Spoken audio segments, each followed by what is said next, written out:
Banguna bakwei lisusu. Muchopi akwei, Kagame akwei lisusu. Qui pouvait s'imaginer que frappe au beta qui na kalundu wana na kati ya Uvira. Tango ba osa la réunion na bango ko déboucher na vitesse oyo bazui ya pillage ya kokima bango moko baza susu na confiance te échec ya plan ba repousser. Tentative ya kokatisa na Kalemi échoué. Sikoyo basali repli ya bango tokobenga ngo stratégique te. Basali repli bon kaka komba obotia na commentaire na prochaine émission na oya ko découvrir yango. Donc ba effort desi ya ba jeune ba obligé bango basala repli. Mais ezaka bulga ya surveillance kaka. Faut garder kaka bola kaka esprit konzo kaka.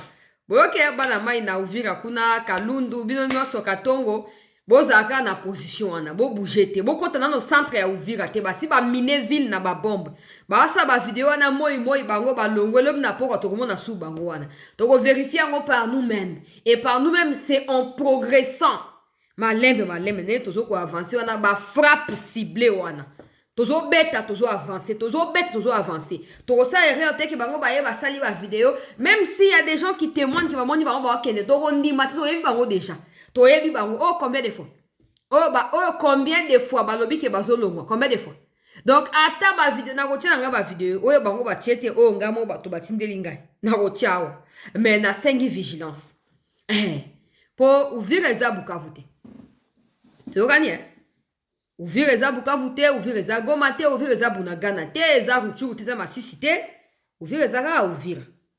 Kaka mwa mukie kaka.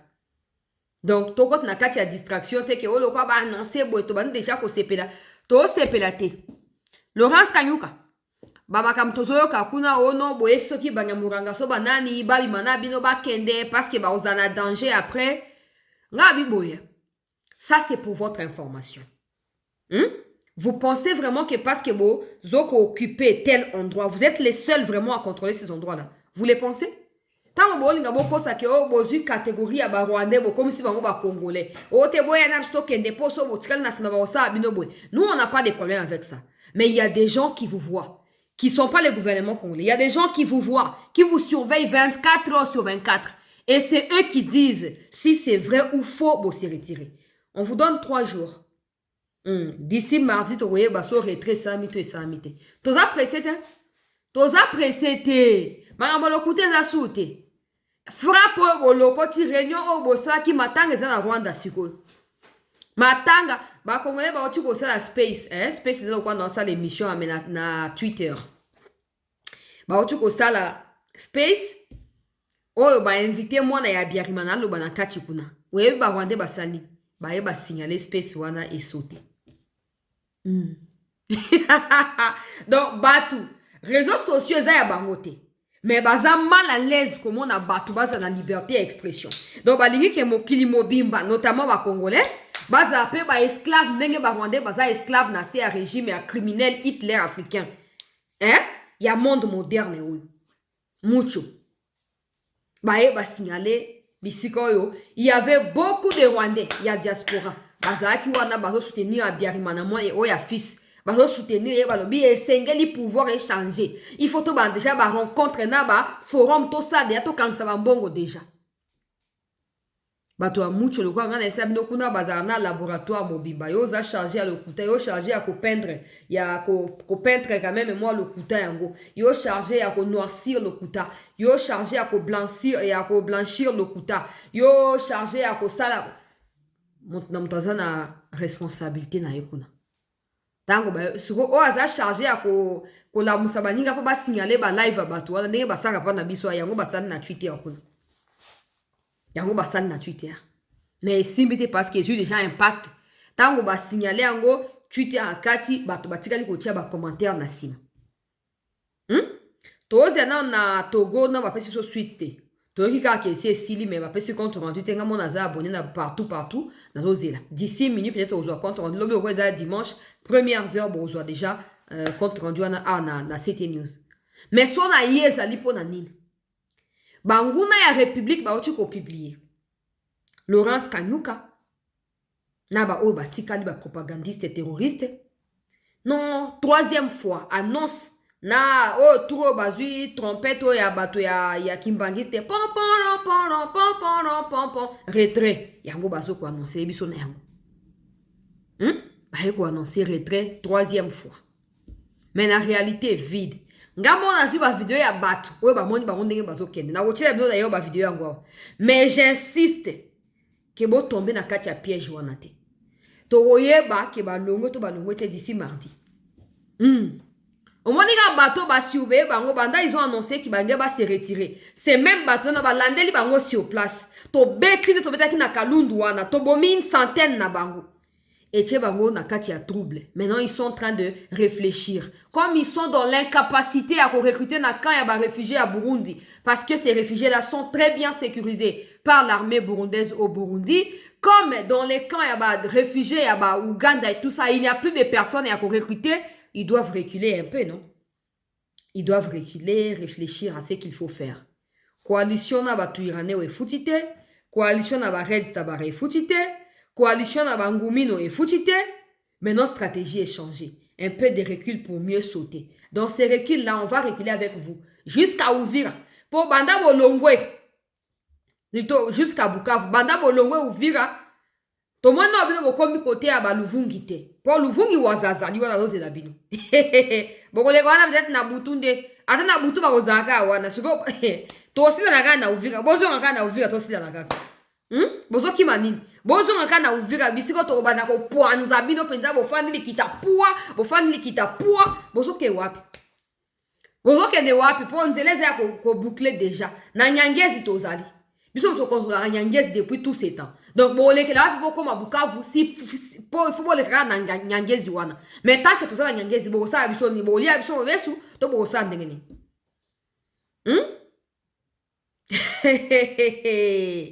Nati la bino ba image. Pendant ce temps na Malawi, Malawi bazaki na kombo ya veni moko ezaki kombo ya mucho. Au moniteur au mucho azaki réfugié kuna alongo akena Uganda après boye boye et puis il y a beaucoup de Rwandais qui vivent aussi dans Malawi kuna. Bon, gouvernement ya Malawi a joué décision bande kobalandia. C'était news. Il y a ko changer combo natanga combo ya sikawe komi avenue. Au moins ba pesa so avenue Lumumba, avenue boye boye bisika tu wana ba pesa ki pe mucho. Mais à cause de la dégradation ya ba relation publique ya mucho na kati ya Afrique awa pe le fait qu'il azali qualifié le kola mutuo azali ko déstabiliser région ya Grand Lac, Malawi a joué décision bande kobalandia. C'était ya kosa nini koyeba na ko changer kombo wana kozongisa yango na kombo ya moko ya ba autorité ya Malawi kuna. Document yango ezali officiel na site officiel ya gouvernement ya Malawi bande kobalandi balobi ke kombo yango ezalaki mucho kombo wana ezalaki avenir tout ça ba pesi ba explication place ezwami na kati ya capitale kuna.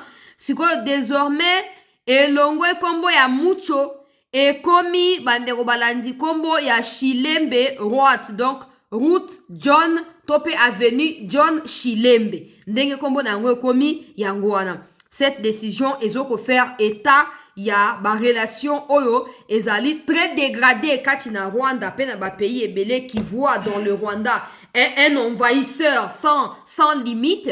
Le Malawi est en train de redouter le fait que comme le Malawi a accueilli beaucoup de Rwandais, Kimaka 94, mi installé kuna, ils ne veulent pas que Kagame qui na Malawi a kamatape wa Rwandais comme si on peut M23 à Malawi, de basani ba déjà corrompre la relation, malembe na mucho ba écarté. Et d'ailleurs aux dernières nouvelles, une surveillance accrue a été effectuée ces dernières semaines na ba camp o bisika o ba loja eza camp sous ba réfugiés comme le quoi ba résidence sociaux ou social plutôt ndenge ba pesa na ba poto kuna ya onde elojaka ba Rwandais o ba kendaka na Malawi siko ba comme quoi accroître sécurité kuna pour na ko éviter que mucho ya ko créer bango groupe armé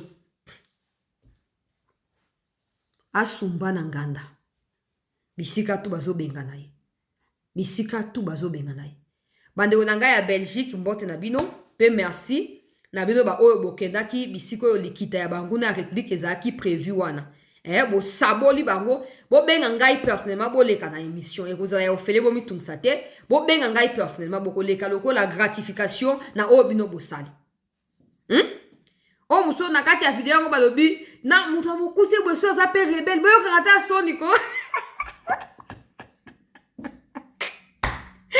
Congolais alinga ko mélanger makambu o na mokuse na bongi pe la rébellion te boyo kata soni botika bango te Belgique eza terrain neutre tokani Belgique eza terrain neutre eza ya bango te et likambo ke ba pays loka ba Belgique ba Uganda ba Kenya bazoko akeyaka ba réunion ba terroriste le gouvernement congolais doit faire en sorte que la voix de la diaspora congolaise et la Belgique et se faire entendre que ba o bazo la nationalité belge baza na droit ya ko protester présence ya ba nyangala katawana ya ba Frank Diongo na banani ba protester ka bango tous les jours na kati ya Belgique wana.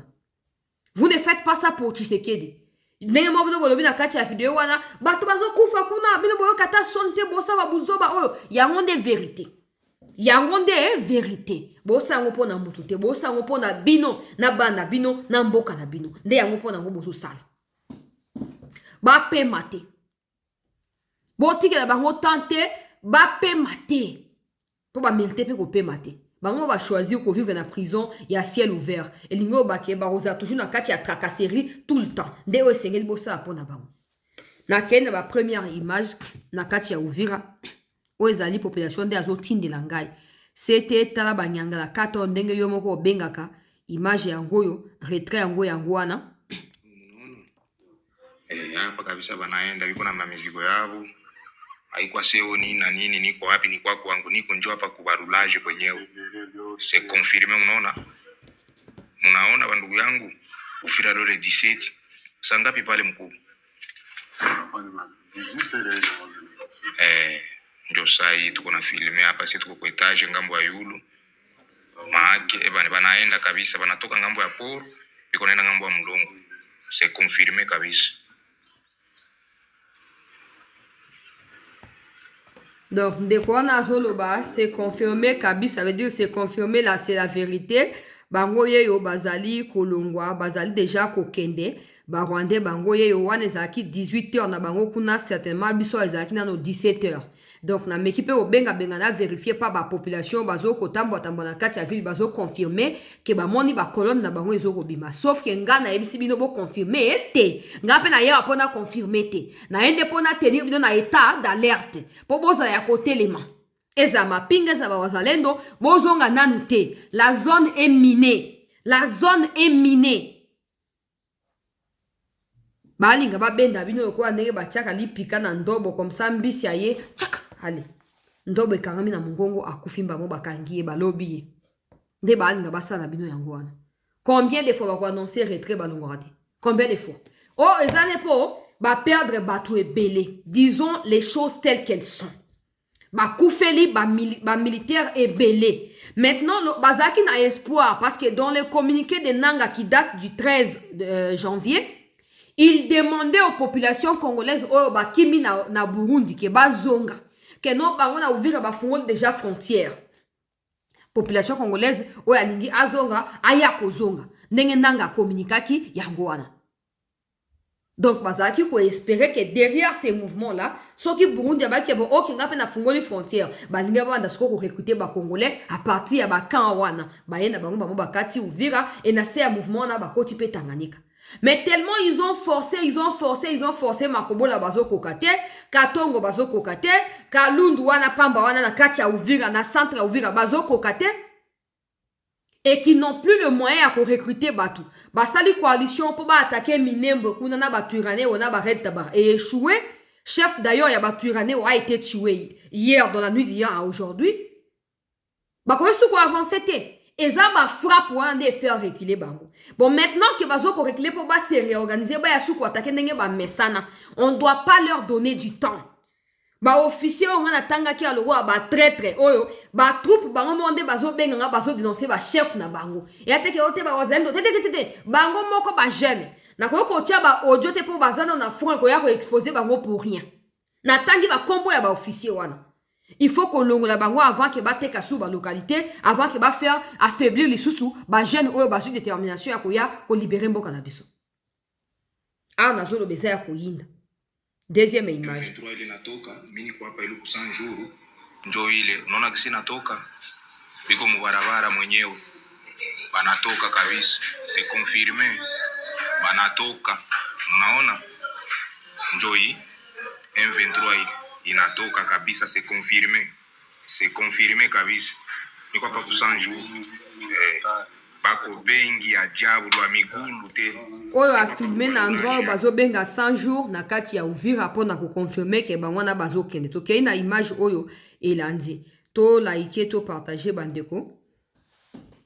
O ezali yoka ndenge bazo ganga wa.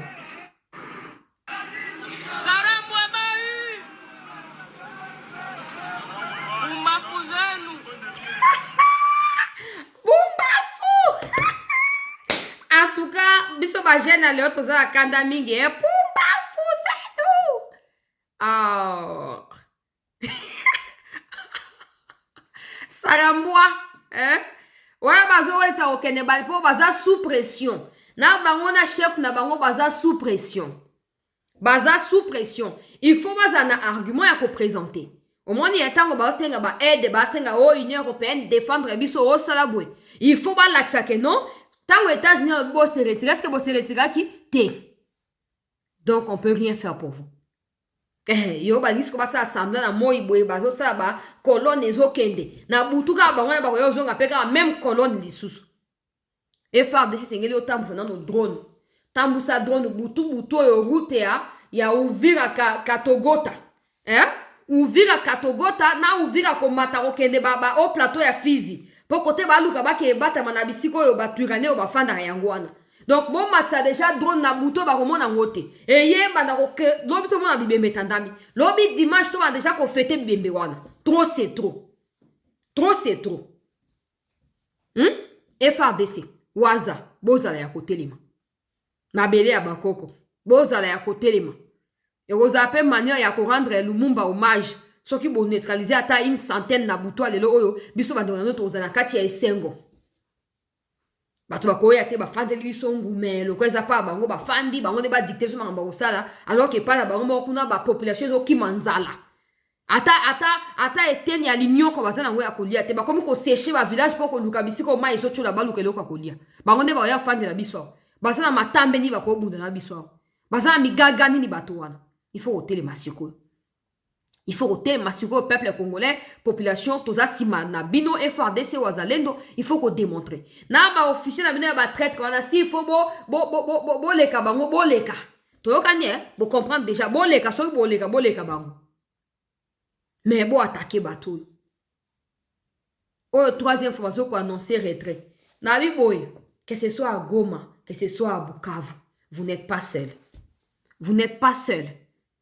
Comment Batoyou Manouraj font pour avoir... Ils sont jamais sur le terrain. Comment ils font pour avoir les informations avec des preuves? Comment ils font? On devait abattre Bakoyo Bosomba. Communauté internationale, on a respecter les résolutions. On a dit que on a musique ça qui a surveillé de très près. Attends ma connexion pour ça. Il a numéro de téléphone et vanité. Bon, aventurier. Mais il y a un temps pour toute chose. Espérance et juste et cause anéantité. Il y a un temps pour toute chose. La Liga n'a pas sa une précision, Anna. Tous elle a toujours éveillé. Rwandais Bazali ko s'est retiré. Mais ça ne doit pas être un sujet à ko jubilé par Nabiso. Tous a plutôt éveillé. Tous a plutôt debout. Tous a plutôt déterminé. Tous suivre de près. Parce que ce n'est pas la première fois qu'on a annoncé retrait. Et puis, Uvira n'est pas Goma, Uvira n'est pas Bukavu, Uvira n'est pas les autres localités. Il faut qu'ils rentrent plutôt chez eux. Ils n'ont pas de terre au Congo, ils n'ont pas de place au Congo, ils ne seront jamais le bienvenu. Même si Kagame partait du pouvoir aujourd'hui, la réconciliation entre eux et nous n'existera jamais. Jamais. Parce qu'aucune réconciliation ne peut ramener à la vie 20 millions de Congolais. C'est quoi ces sales blagues? Bande onanga ya Belgique na pesi bino longo ya vidéo ezo ça la buzz.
Congolais, babanda bango bien boza ba traître bato bazokufa kuna mais faut ka mutu moko kaka abima ka poto seka na ya pe mukuse bo komitka ta o na ya pe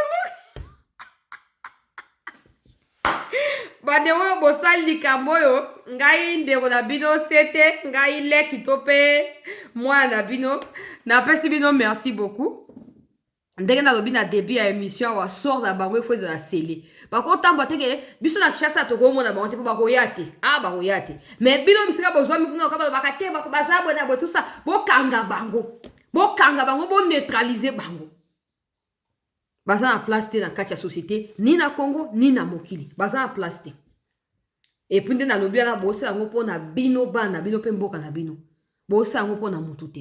Donc, vous continuez pour chasser Batouana, vous continuez pour benga na bango, si on va na dernier retranchement na bango. S'ils ont s'ils sont courageux, bakati sakaka.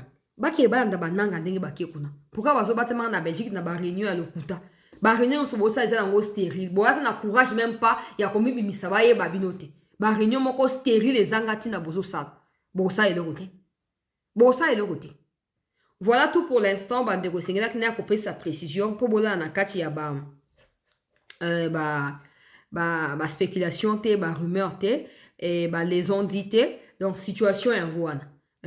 Ba Rwanda bazoko longwa na kati ya Uvira, mais nous ne devons pas encore rentrer dans le bateau, c'est la vigilance comme d'habitude et on va suivre, on verra ce qui va se passer. Merci de nous avoir suivis dans cette deuxième partie. On va encore se retrouver pour de nouvelles informations.